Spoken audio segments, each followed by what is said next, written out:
Hey, to change theme in your POCO X6, all you have to do is just to go to the settings. Now from here you will have to scroll down and go into the themes.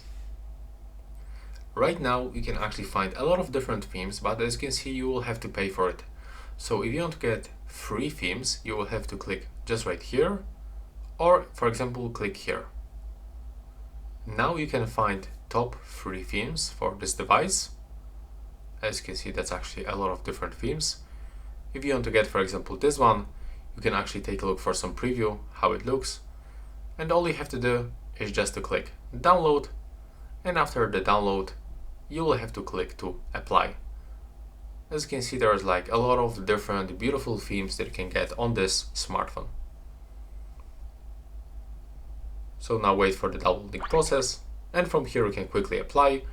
Or even you can go and customize. For example, if you want to stay with the custom icons, with the default icons, you can, for example, unselect them and you will stay with these icons that you have right now on your POCO X6, but you will change wallpaper and other styles.